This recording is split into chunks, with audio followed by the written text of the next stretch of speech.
Evan ini bisa mengetahui Saiton gitu, aduh gimana sih, Mat? Setan yang freelance. Setan biasa, gue nggak nggodal lu aja nyalain gue. Iya kan, Banyak kan kayak gitu juga. Kita lagi asik-asik puasa, atau bangun siang, udah deh, bos, lo minum aja, seger kali kalau minum siang-siang gini. Betul sekali, di bulan suci Ramadan nih, ya kan, tuh udah setannya yang ngebisikin kita atau kitanya yang ngebisikin setan gitu. Nah, itu bisa simbiosis sebenarnya.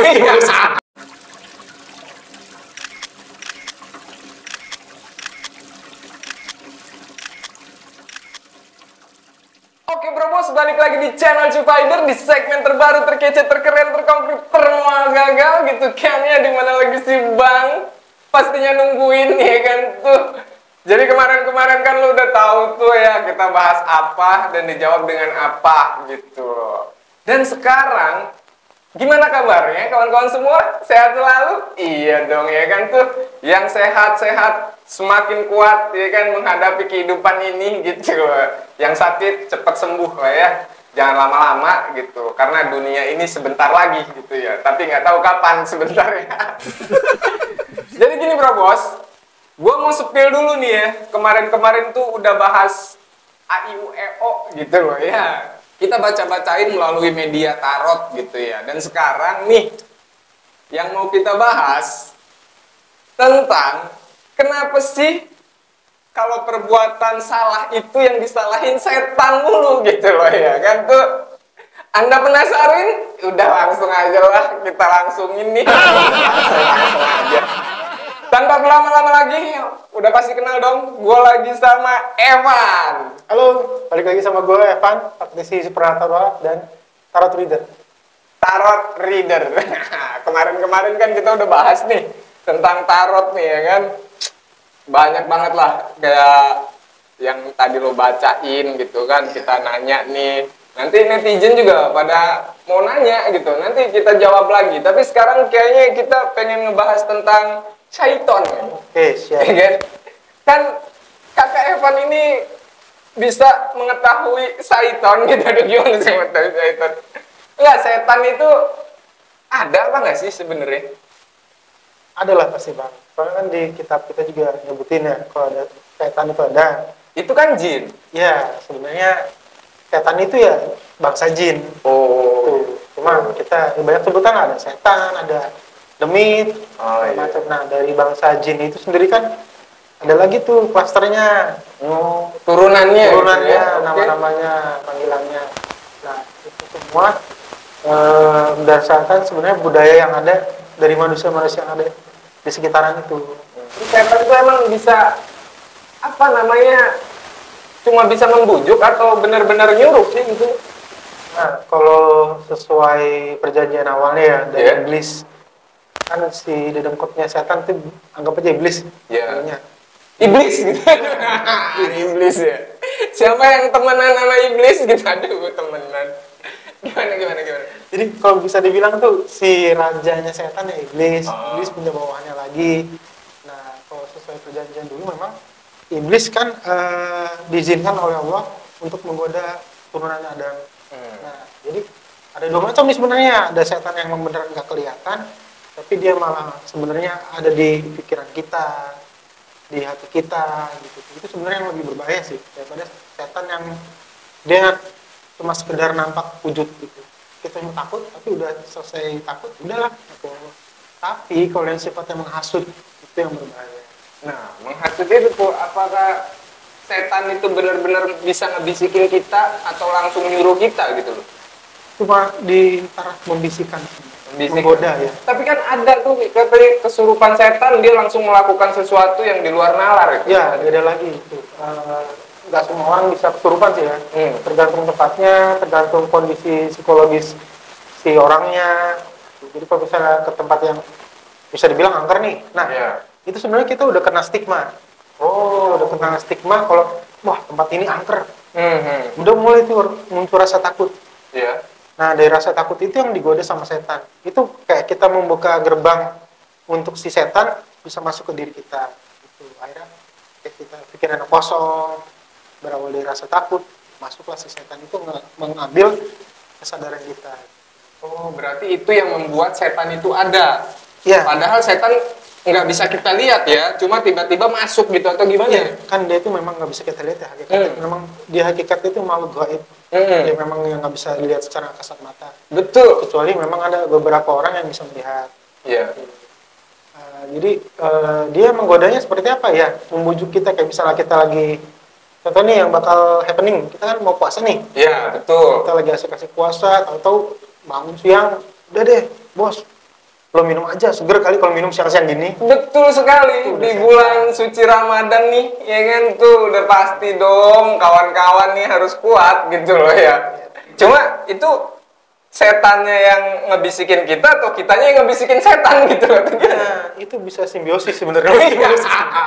Simbiosis mutualisme ya bro bos ya. Jadi kalau lo alasannya gue disuruh setan, ternyata setan itu nggak nyuruh lo sih. Iya, banyak juga sih kayak gitu tuh bang. Iya kan gimana Jadi tuh? si setan jadi kambing hitam. Iya. Padahal kata setan, anjir gue nggak apa-ngapain. Betul. Gue nggak ngoda lu aja yang nyalain gue. Iya kan Banyak kebanyakan ya. kayak gitu juga. Kenapa bisa kayak gitu? Mungkin karena memang setan itu gampang untuk disalahkan. Bisa jadi sih ya. Soalnya kan, wah gara-gara setan nih, gue jadi hilaf minum pas puasa. Gitu. Iya. Dia kan disalahin nih. Iya. Cuma kan setan nggak bisa nolak, weh, bukan karena gue nih.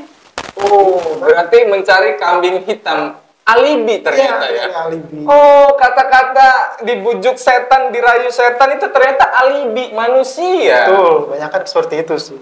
Jadi stigmanya ternyata, gua salahin siapa nih? Salahin setan aja. Iya, ada. Nggak bisa nyalain balik gitu ya. Berani kalau misalkan disalahin balik, bro, bos. Ya. Kalau misalkan nih, kayak setan-setan Dracula, itu awal muasalnya gimana sih gitu loh? Kalau sepengetahuan gue sih, Dracula tuh memang awalnya itu dari legenda sih ya. Itu nama orang aslinya. Oh. Dia orang yang punya tinggalnya memang di kastil gitu ya. Kayak sebenarnya kayak ke arah psikiatri. Zaman dulu kan memang belum ada ilmu psikiatri tuh. Yeah. Ilmu bedah. Memang dia secara sifat kejam ke si pasiennya untuk eksperimen kayak misalnya zaman dulu itu kan kayak ada tengkorak tuh. Mau mempelajari otak manusia itu beneran dibuka tuh. Tempurung otak gitu ya? Tengkoraknya gitu tuh dibuka. Terus kalau memang dia mau meneliti rasa sakit, dia beneran dipaku di tangan. Responnya seperti apa ketika manusia merasakan sakit. Nah, dari cerita-cerita seperti itu, artinya ada akumulasi tuh. Biasalah dari omongan orang ke orang. Berkembang. Jadi terbentuklah sosok setan Dracula ini. Iya, Dracula karena penghisap darah gitu. Ya, bisa jadi itu benar sih. Soalnya di Indonesia sendiri tuh ada contoh kasusnya kayak gitu. Kayak ilmu hitam ya. Kayak contoh ini, ibu-ibu, dia yang ngisep ubun-ubun anak janin dalam kandungan. Oh, di dalam lahir, di dalam kandungan dalam gitu. Kandungan. Itu memang ada ilmunya gitu. Jadi dia untuk memperoleh kesaktian awet muda gitu, dia ngambil ngisep si ubun-ubun bayi yang ada masih di dalam kandungan atau yang baru lahir, yang masih lembek ubun-ubunnya. Oh, disedot. Iya, disedot. Itu kan sebenarnya manusia, cuma mungkin dia ada perjanjian dengan setan. Nah, perjanjian dengan setan dan akhirnya bisa dibilang kayak tumbal atau gimana? Bukan tumbal, termasuk itu ngilmu, kayak babi ngepet, terus tuyul, itu kan kita perjanjian sama setan. Perjanjiannya ada mereka kata, ayolah kita kerjasama, kita join income. Jadi selalu ada kontribusi gitu ya sesama setan gitu. Jadi si setan sendiri kalau untuk bertindak seperti itu sebenarnya nggak bisa. Oh, kecuali bisa, ya? Memang dia ada kontrak dengan manusia, izinnya ini maksudnya. Oh, menuntut jadinya gitu. Ya, jadi kayak lu tekan kontrak nih ke apa ya, namanya kayak pembantu lah. Itu kan dia kalau nggak lo hire, nggak lo rekrut, jadi pembantu rumah lo ya nggak, dia kan nggak bersih rumah lo kan. Kayak ada orang lewat tiba-tiba, wih rumahnya kotor nih, gue bersihin kan nggak gitu. Oh, jadi ada persekutuan dulu ya bahasanya ya. Ada kontraknya gitu loh. Jadi pada intinya si Dracula itu menurut lo benar gitu, ada? Kalau menurut gua ada mungkin. Itu mungkin suatu ilmu atau sekte kayak gitu ya. Di luar luar negeri sana, karena memang si stigmanya udah terbentuk sendiri, budayanya udah terbentuk sendiri. Nah itu bisa ditanya tuh di tarot cuy. Oh, Dracula tuh beneran ada apa enggak gitu maksudnya? Iya, atau enggak, bagaimana sih sebenarnya proses terbentuknya si Dracula itu? Waduh, boleh. Mari kita tanya tarot, ya kan? Anda nanya, tarot menjawab, oh, bukan. Berarti Anda tuh bukan setan kan ya? Jadi Anda tidak bertanya. Oke. Sekarang kita tanya nih ke tarot nih. Rod gimana? Aduh, Rod, Rod, aduh. Jadi si tarot nih bisa memprediksi kalau si Dracula itu ada gitu. Coba kita lihat ya. Oke. Silakan dilihat dulu ya. Dikocok-kocok nih.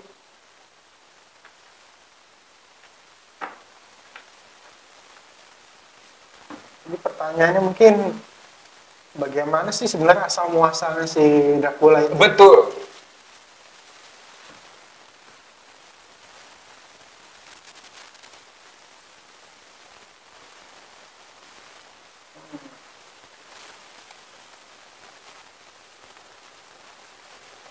Oke, kartu pertama nih ya, Oke.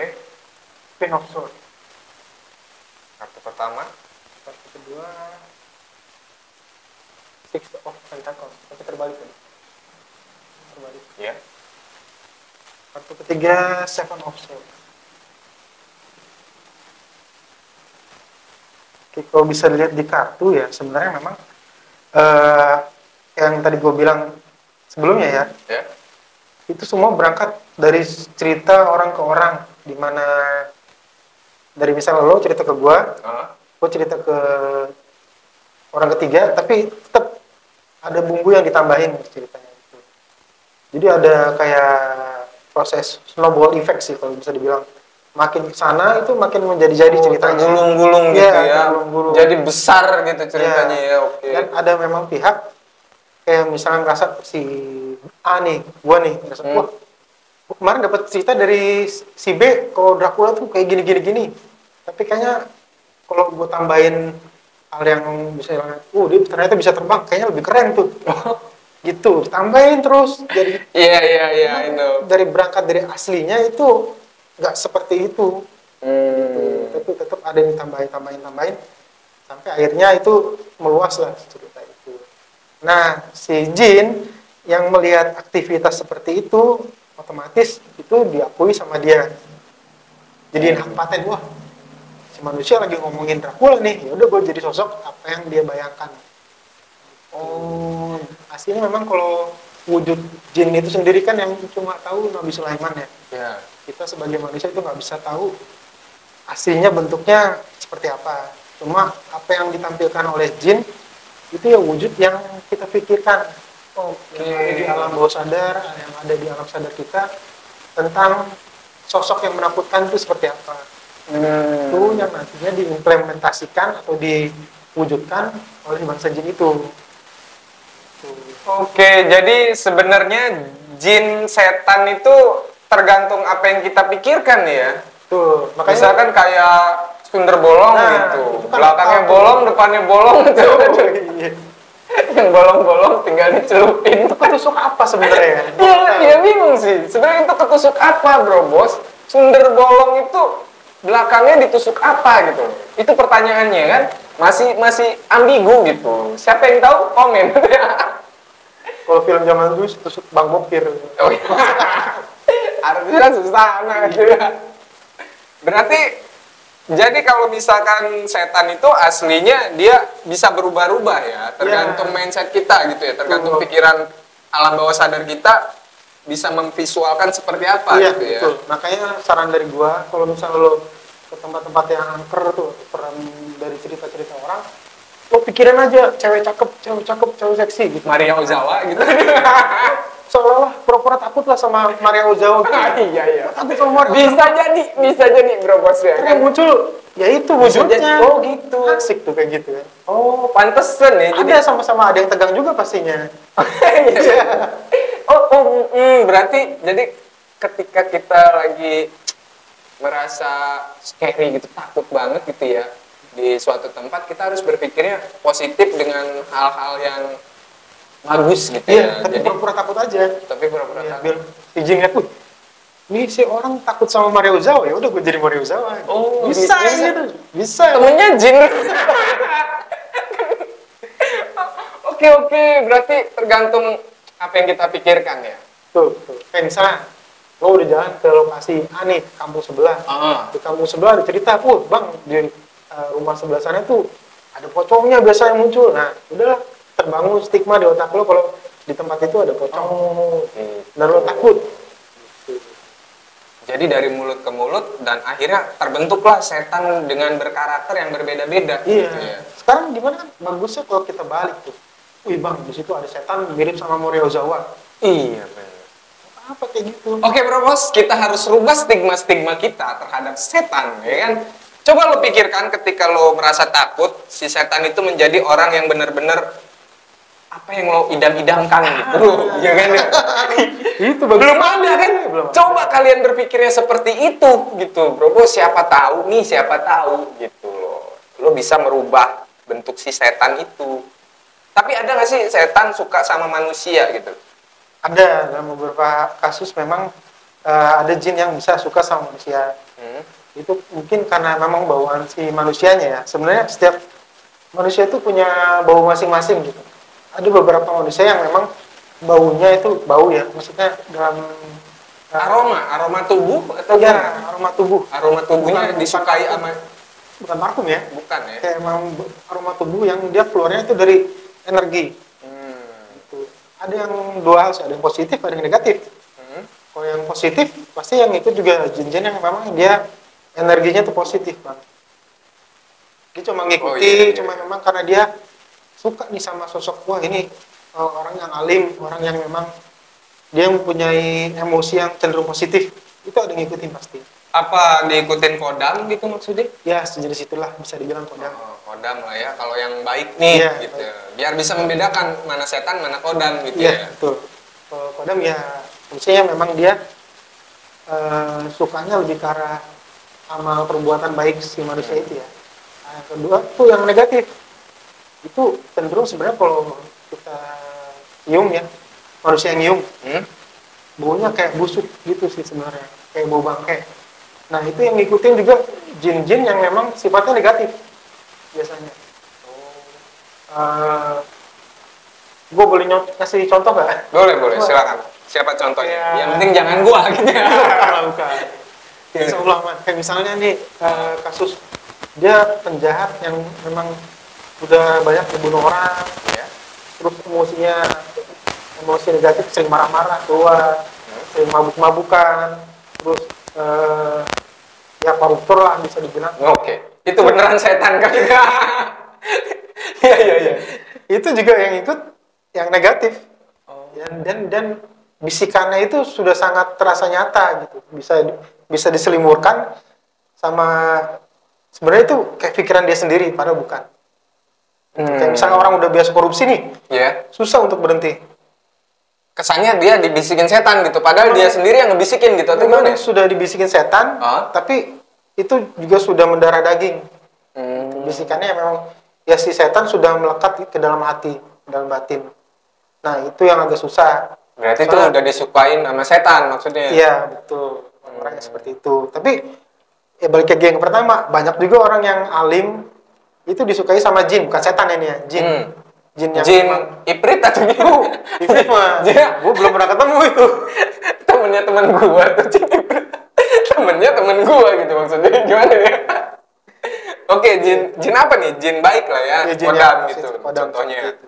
Dia memberikan motivasi gitu gimana? Dia memberikan sesuatu yang positif kepada orangnya yang disukai gitu ya. Dan ini kebalikannya nih, misalkan manusia menyukai si jin ini, setan ini gimana? Ada juga sih kasus kayak gitu ya. Ada katanya menikah dengan jin, Iya, iya kan? Di tempat gue dulu pernah tinggal di Makassar tuh ya, di Makassar. Memang ada yang perkawinan antara bangsa manusia dengan bangsa jin. Itu bisa terjadi. Tapi memang itu gue nggak begitu mendalami pas itu ya. Udah kayak semacam budaya juga mungkin di situ. budaya menikah dengan jin gitu gimana? Iya, kayak ada gitu, kayak dia sebenarnya nyari ilmu sih. Iya, balik lagi. Apakah bisa dibilang kalau kayak begitu pesugihan atau gimana? Bisa dibilang termasuk kategori pesugihan sih. Soalnya memang apa yang dicari itu materi dari pernikahan itu. Berarti dia menyukai jin gitu ya, si Iya. manusianya ini. Sukanya juga karena alasan dia pengen dapat income ya, dapat Materi? Iya, kan? materi. Intinya ke situ sih. Tapi ya, itulah jin dan setan itu biasanya berarti poinnya cuma bisa membisikkan ya, tidak bisa melakukan kan ya? Kalau memang dia statusnya masih free gitu ya, jin lewat. Freelance. Aduh. Freelance. Setannya freelance. Setan biasa. Gimana nih ceritanya? Ngebisikin, bro, lo ambil aja tuh duit, gitu doang. Oh. Itu freelance cuy. Oke. Tapi kalau yang udah pegawai kontrak, Iya, beda. langsung Iya, ya kan? yang tadi Ambil. Iya. Setan freelance jin. Iya, itu ya memang ada kerjanya. Dan di bangsa jin juga ada level-levelnya sih. Iya bener ya. Ada pangkatnya manajer, GM gitu. Iya, kayak gitu gampangannya. Kayak jin yang biasa kelihatan di tempat serem. Iya. Ini banyak kan emang ya masih kroco lah. Ada juga kerajaannya sih. Iya sih bener. Tapi ada sebagian manusia yang percaya, ada tidak percaya juga nggak apa-apa. Itu terserah kalian ya. Iya. Mau percaya atau enggak itu terserah kalian sih. Cuma di sini setan itu bisa suka dengan manusia dan manusia bisa suka dengan setan. Iya. Iya Tapi kan? sukanya bukan kayak lo ke pasangan. Iya, lo nggak ya. pacaran lah ya Itu kan ibaratnya. tulus ya. Anjing tulus. Lagu. Aduh. Tulus nggak? Tulus apa jujur nih? Kayak lagunya siapa gitu ya. Ya gitu. Jadi memang ada alasan terselubung sebenarnya. Iya dari sih benar. hubungan itu. Nah, di sini kalau misalkan ngomongin setan nih, gentayangan katanya. Itu bener apa enggak sih? Maksudnya kali ada arwah gentayangan. Iya, Ya. ada nggak arwah gentayangan itu? Apakah balik lagi gitu loh? Ya, kalau dari agama kita Islam, Iya, sebenarnya arwah gentayangan itu nggak ada. nggak ada Jadi ya. arwah manusia ketika dia meninggal, ya sudah sementara kembali ke alam barzakh. Gitu. Itu yang terjadi secara nyata. Tapi memang ada beberapa kasus dia sampai dikuburkan baru bisa ke alam barzakh. Gitu. Jadi yang namanya setan gentayangan itu ya sebenarnya balik lagi si bangsa jin itu sebenarnya. Berarti manusia tidak ada yang berubah menjadi setan gentayangan gitu ya? Nggak ada bro. Nggak ada ya? Oke. Memang hakikatnya ruh kita kan asalnya dari nafas Allah. Ya, ketika kita meninggal ya balik ke alam barzakh. Nah masalahnya kayak setan gentayangan itu kan asalnya dari cerita juga sih, cerita manusia. Kayak misalnya nih, Iya, contoh betul. kasus di pohon ini nih bang, ada yang gantung diri. Iya, mukanya kayak yang kemarin meninggal katanya Nah, gitu ya. Itu dia. Iya, bener banget sih. Kayak gitu jadi pasti omongannya ya. Iya, berangkat dari cerita manusianya itu yang jadi masalah. Nah, ketika jin melihat ada energi negatif yang berupa cerita yang mengundang rasa takut, cerita yang mengundang rasa was-was, itu dimanfaatkan sama dia. Soalnya memang cerita itu sebenarnya ketika kita ucapkan, Ya. itu berbentuk energi. Awalnya nih pas dia gantung diri nggak ada setan di situ, nggak ada jin. Ada jin mungkin ya, tapi nggak ada setan. Itu setan terbentuk ketika manusia yang di sekitaran mulai ngomongin, wah di situ ada yang gantung diri, takut kan, wah ada setannya nih. Anjir, nih setan nunggu viral dulu gitu ya. Ini berita gue udah viral kan nih, kalau viral gue bikin kemas lagi gitu. Itulah gampang. Waduh, setan juga bisa di-entertain gitu ya. Nah, masalahnya ketika udah ada dua orang yang lihat, wah beneran ada setan, bar ceritanya. Iya. Gitu. Jadi apakah langsung dikasih testi? Aduh, Asik. pengen testi nih. Ini setan celobong gitu. Kata dia kan pernah denger kan? Setan celobong katanya. Pernah denger nggak? Zaman gue SD ada tuh Mr. Gepeng. Wah, Mr. Gepeng kalau nelpon. Iya. Iya kan, bener.